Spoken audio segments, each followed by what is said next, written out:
have David Chavez, international award-winning product designer, and he currently has a Kickstarter campaign that's I've noticed getting a lot of traction, based Yeah, on the Haptica watch. that's right. So it looks really awesome. Um, I want to get into that, but there's something I wanted to ask you, I guess, before we get into that, which is I was looking on your site and I hmm noticed that it seems like you come from a line of inventors uh, and patent owners. Could you talk about that? Well, so yeah, I mean, I guess my grandfather on my mother's side kind of grew up in a family-owned business that did a lot of meat processing and meat packaging. Hmm. And so, like in the 70s and 80s, he was just a really creative person and started looking at new ways of processing meat and actually, finding ways um, to get excess meat that wasn't being stripped off the bone actually off the bone, so it became a more efficient process. Hmm. And through kind of the different devices or machines that he came up to do that, he was able to get several patents to his name, and he kind of just kept building off of those. So that's kind of a little bit of, I guess, an, an, an inventor's or an innovator's bloodline running through there. And then supposedly through that same line, he's Scottish.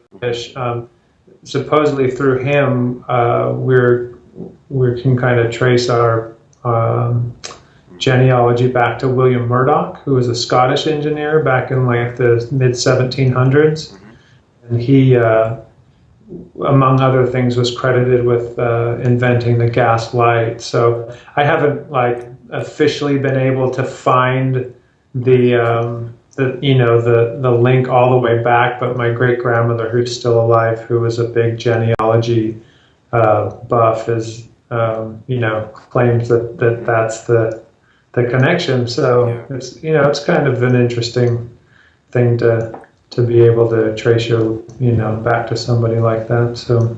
How, So there's a little bit of creativity throughout the generations in there. right. How did that affect you growing up? Did your dad sort of put you more into the, the design thing, or did you kind of So my grandfather, who's the creative kind of inventor, I did spend I had regular interaction with him growing up, and did spend some summers out at their place, and kind of being around him and working with him. And I think more than anything, probably something that stuck with me as it pertains to creativity is he seemed to always kind of ask the question why. Like no matter when he would present you with a problem and ask you for your opinion or how do you think you should go about it, and I would tell him what I thought. He would always immediately just ask me like, well, why that way? So I think maybe in certain term, in a certain sense, I mean that's obviously a very useful question as a designer or a creative person, is to ask yourself, why are you designing something this way or creating something this way? What's the purpose behind it? What's the intent? And is what you're creating actually going to, move you in that direction? So I guess, I don't know if that answers your question, but I would think so. Yeah. Do you think as like a designer, do you do you concentrate on what you want to sort of give out to the world, or do you sort of think about the world first and then design? What's your process? I don't know if that makes Uh, sense. I mean, I guess I can't speak for all designers, but I would think for the most part that as designers, certainly we tend to have a bias for a way that we would like a certain object or a product to be, and what those, the functions of that product might be. And I think that also, as we interact with objects from day to day, we may find something that has in our, opinion, a design flaw, and that may be something that motivates us Hmm. to kind of reevaluate an object and see if there's room for improvement. Yeah. So, the watch, for instance, I didn't necessarily set out to design a watch for blind people. I was just really fascinated with watches in general, and was really fascinated in particular with a watch company named Urwerk that's based out of Switzerland, and they made some watches and continue to make watches that just have these really interesting watch movements, which are called complications, and they're actually very simplistic mechanically, but the beauty of the way it actually articulates and moves was just, to me, a real interesting thing. So I kind of set out to see if I could come up with some kind of a watch that had a kind of a non-conventional watch movement. And as I started looking at things and really considering what I was doing, I just happened to come across an image of a different watch that had this weird kind of digital display, and for some reason I saw the dots in that display, and it just clicked like, oh, Braille and a watch. And so I started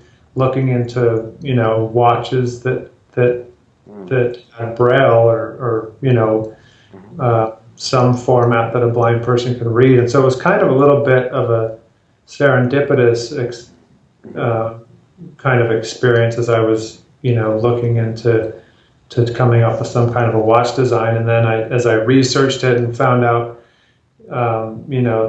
the kind of the two main watches that are currently available, I thought, wow, we could really do something here. And then it kind of just snowballed from there. I mean, that probably happened over the course of about a week or two as I first started out. But I'm obviously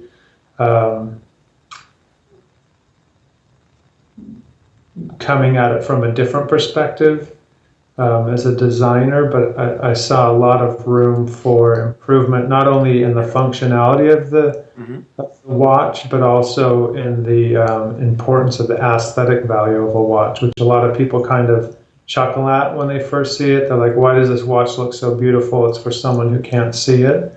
But I think there's a lot of value in giving people that may have a disability a product that makes them feel better about themselves, as opposed to a product that they may feel uncomfortable using or a little bit embarrassed to use because it draws attention to their disability.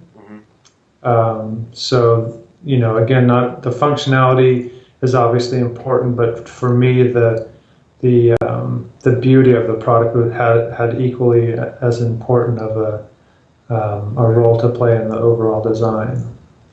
It's really a beautiful watch. I mean, it's really gorgeous. Now, are you working with a company, or is this just David Chavez's work? So we actually started a company a short while back called Haptica. Our intention is to try to raise the funds we need to get some of the engineering issues handled, and then hopefully move forward and be able to put a product out on the market.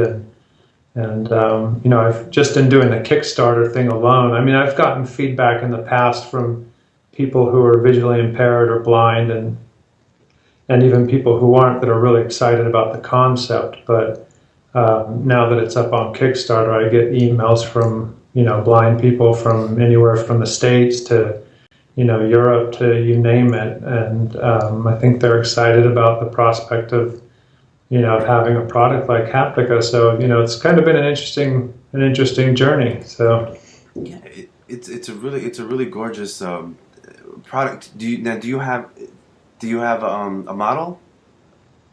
So there was a display model created by a company called RPM, which is, I think, Rapid Prototype Manufacturing. I'm not quite sure what the acronym stands for, but they're based out of Texas.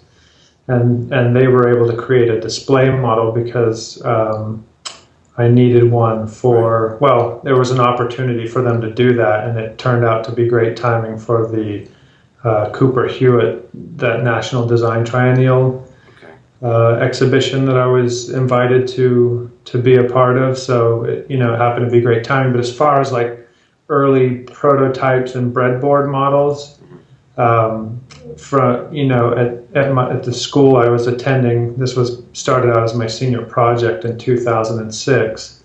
Wow. We had, towards the end of when I was getting ready to graduate, we had access to a 3D printer. So I was able to model up some kind of early kind of prototypes of what I thought I wanted the watch to be, and print those out on a 3D printer. And then I went to the Braille Institute in Anaheim, California, and worked with some faculty and students there, and just got a lot of great feedback about,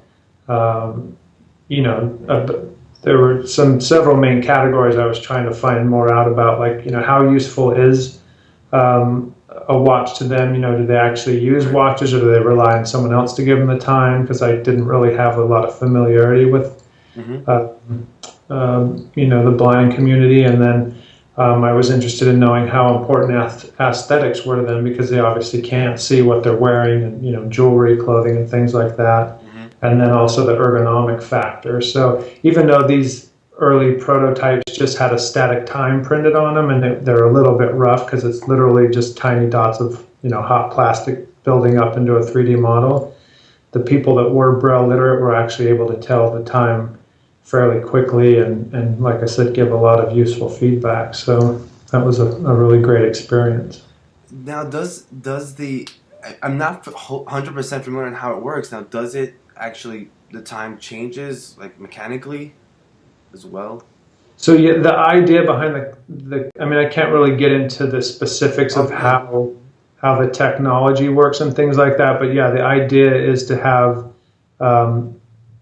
the Braille the time presented in Braille. So in the particular concept iteration that you see all over the internet and on Kickstarter, that's a Braille dot on a disc that rotates either 180 degrees out into the channel where when it needs to be present, or if it's not supposed to be present, it rotates 180 degrees under a little overhang area that protects your finger or a sighted person from seeing that.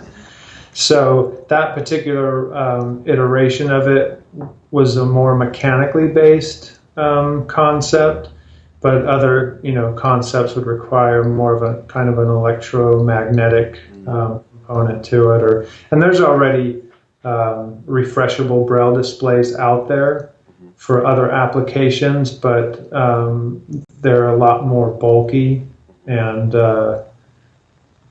anyway, so yeah, that's why we're doing a bit of a technology exploration to try to find something that's more appropriate for our application. Now, David, you have so many, creative people out there, artists, designers, and, they have the idea, they have the design, they know what they want to create. In your case, I guess you linked up or found some strategy to actually implement the aspects that I guess you can't do yourself. What should other people do? How do they get something out to the market? They have a design. Where do they find a network to get that out? Yeah, I mean, so if you're a designer, whether you're an artist or a designer, it's great if you have patrons, which doesn't happen that much anymore, as much as it used to. Obviously, if you work for a manufacturer like a consumer electronics company or whatever it is, it may be, you don't really, you get to explore your own creativity to a certain extent, but if you have a project that you really want to kind of try to maintain the purity of the design, the ideal way would be to get funded somehow and then be able to have 100% creative control over that. The reality of it is that it doesn't always happen that way, but kind of through Kickstarter we saw an opportunity to be able to get funded but still maintain 100% of that kind of creative say-so or creative power. So that was a big draw for us to try to get this thing funded through Kickstarter, because the other thing too is if we get funded through some kind of company or somebody who there's just there's a lot more bureaucracy that goes behind it. If you're tied in with a company somehow and people want to see profits and they want to, they've got their own mechanism for how they want the design process to move forward.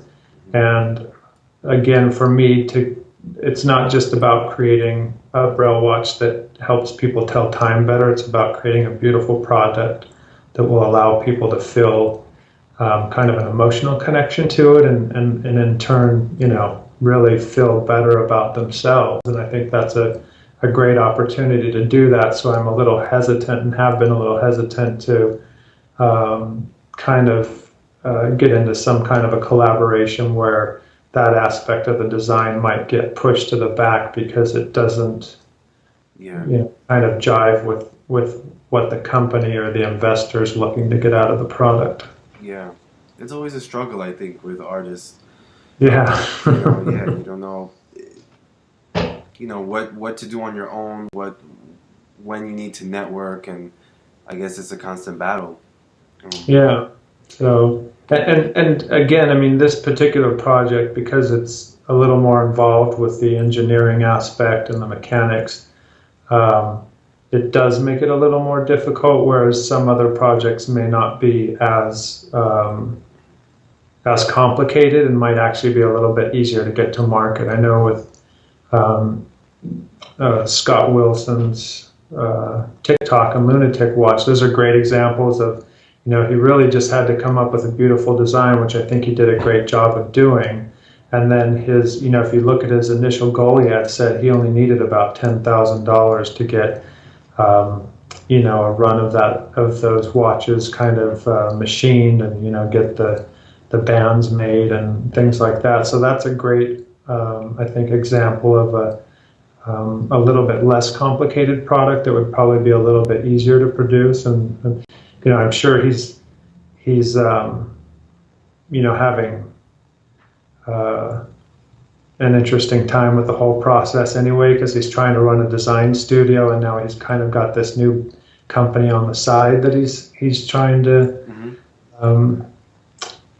get up and starting. So that's a lot to have on somebody's plate, so kudos to him. But anyway, there's possibilities for a lot of opportunities out there for creative people to get things done. It's just a matter of, like you said, networking with the right people and trying to find the right way to get it into production, whether it's a physical object or some kind of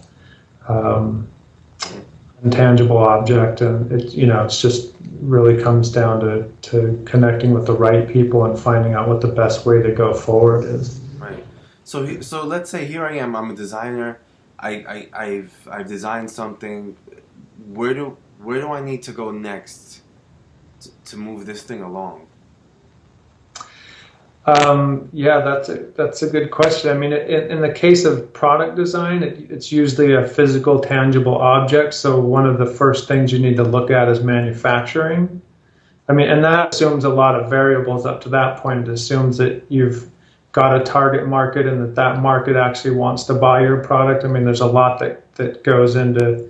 It's one thing to create a product, and put it on the market. It's an entirely different thing to have a consumer base that's actually going to purchase your product. So you always want to make sure that that you're not running out and creating something that you think is important to other people without finding out if it actually is. So, right. But assuming that's all been taken care of, obviously, I think one of the first things that comes up is manufacturing. And so, again, if it's a physical object, you've got to make sure that you've got a lot of the CAD work prepped and ready to go, and then you've got to find manufacturing. You have to find tooling.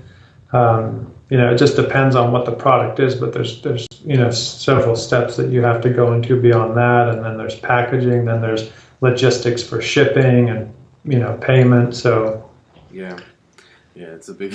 Well, I guess that's what you're going to be, I guess, ready for once this. Hopefully that will definitely be a learning experience in and of itself. That's kind of when you work for a manufacturer or a company that's kind of already in place, you don't have to deal with a lot of the stress. and a lot of the logistics that come with that, because there's other people and it's their job to do that. So that is probably can be a little bit bittersweet if you're trying to go out on your own and create something. Is there's a lot of new things you have to learn in order to create a business or create a product and make it stick. So, David, just want to ask you about the other products on your website. I saw the litter box. What can you explain what that is, and also where can people purchase these products? I saw them on the website, but where do they?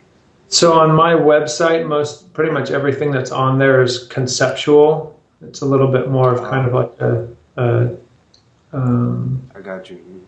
Kind of a show and tell of kind of, I guess, what's in my brain. Right.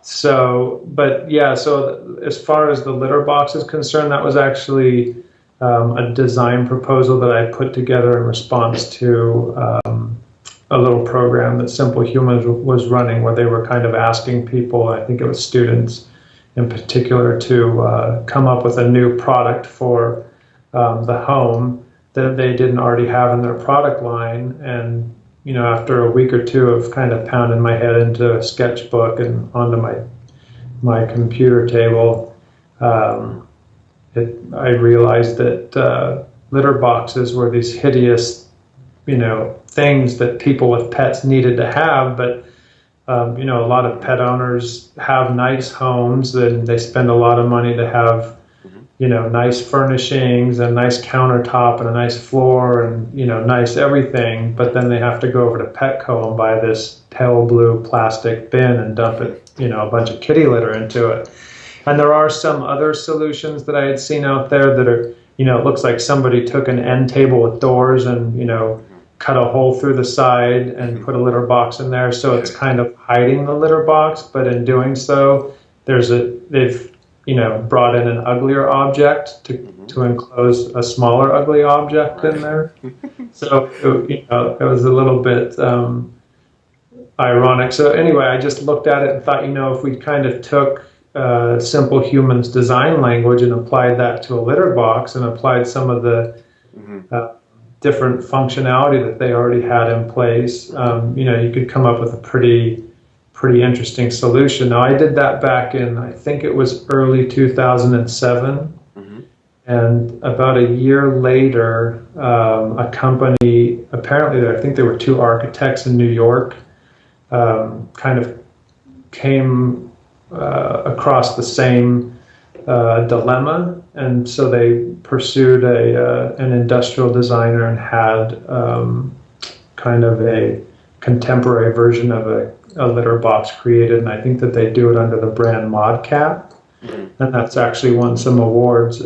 Simple Human never, I never heard back from them after my submission. I got like a little T-shirt in the mail, and that's it. But so that wasn't the product that came out. I guess you had nothing to do with that. You didn't get a chance to get involved with that. The one that the ModCat one. Yeah. No, that was something that wasn't even happening under, that was its own brand and its own thing. Simple Human, if they had any interest in putting out something like that, could have had a jump on them, a year ahead. And products for pets is a huge market. There's a lot of money that's spent in the U.S. alone on pets, and you see that even more so in the past 3 or 4 years, that these little shops pop up everywhere, and people want strollers for their pets. They want little, clothing and just, all kinds of stuff to cater to their pets. So, there's definitely an opportunity to create products in that sector. And I just thought, with Simple Human already having a pretty strong foothold with the quality and of the product that they do, and kind of the design language that they use, that it could have been a great product. And who knows, maybe they'll change their mind down the road. I think they should have went with you. It would have been great. So I guess so. Artists, in your case, you put out the concepts. They weren't necessarily fully functional products, but you kind of put it out there to the world. Was there any concern that someone would rip you off or steal your ideas? Yes and no. I mean, there's always the potential for that to happen. And in a certain sense, I have a lot of interesting products that I think, again, it comes down to, as a designer, as I kind of go live life from day to day, I'm constantly in contact with products that just don't, seem like they could be better, or I'll be in a situation, like I have a really small kitchen, and when I'm trying to wash dishes and put dishes off to the side to get them to dry, in my head, I'm like, what, if I just had this thing that did a certain, if I could just create this object that did a few processes, that was really simple, I could solve all of these issues that I'm having in this, um, 2 hour a day or 2 hours a week that I spend at the kitchen sink trying to take care of something. So I've got these ideas in my head about something that would be really great and really cool, and I could do a concept about it. And I don't know if it would win an award or not. It's probably not important if it did, but that's I have several concepts like that I just don't put out because I'm just kind of, Right. I guess at some point I get around to making it, I'll put it out, and if I don't, then the world will never know any different. I have high hopes for this watch. I actually really want one. Even I mean, it's really beautiful. I really hope it goes through. It looks like it's picking up, and I think you have 30 days left or so. I think we started it last Wednesday, so I believe there's about 23 days left. It's on, you can pick like a 30, 60, or a 90-day Right. time frame, and we went with 30 just because Mm. the longer you have it on there, you kind of have these peaks where a lot of people hear about it, there's a buzz about it on the internet, and people come in and pledge, and then it kind of drops off, and we just figured if we were to drag it out over 60 days, it might just not, who knows if it would have a lot of momentum towards the end, or if interest would kind of Mhm. taper off. So we just went with the 30 days, and if we get the funding we need, that would be fantastic. And if we don't, we'll keep pursuing Mhm. other possibilities. Yeah. All right. Well, let me ask you just a couple more questions. Sure. Um, Basically, what's the one skill you think, if designers or creative people who are still trying to pursue, you know, making creating a business model out of their ideas, Mhm. what's the one skill you think if they had, it would catapult their situation? Um, I don't. That's a good question. I mean, I think maybe persistence would probably be the best skill, because you're going to run into a lot of Yeah. disappointments along the way, and you're going to, things take time to make it happen, unless you're, again, working for a manufacturer where everything's already in place and you just kind of have to plug in the ideas. And even at that, the design process takes several months, and even a few years to get a single product from the concept board onto the shelf. So I think persistence is definitely something that's important, and you have to kind of be smart about what it is that you want to do, and how you're going to accomplish that. And again, networking is especially in this day and age with the technology we have, is a really valuable skill to learn, because through networking you can meet the person who has manufacturing contacts, the person who can maybe get your for Kickstarter, for example, it's just a forum for you to put your project on, but you have to draw the people in. So you have to know people, or be in touch with people, or maybe people you've met, you need to maintain those relationships, so that when it comes time, you can get in contact with those people and hopefully start to to get the word out. And so I would think some of those would be important skills to have: the persistence, the networking, and just you have to be optimistic, and you have to be willing to learn a lot as you kind of go along the way. So. Hmm. Hmm. Awesome. Well, David, I think that's great. It's been. I mean, if you have anything to add about the watch, I mean, feel free. Good. Any last tidbits?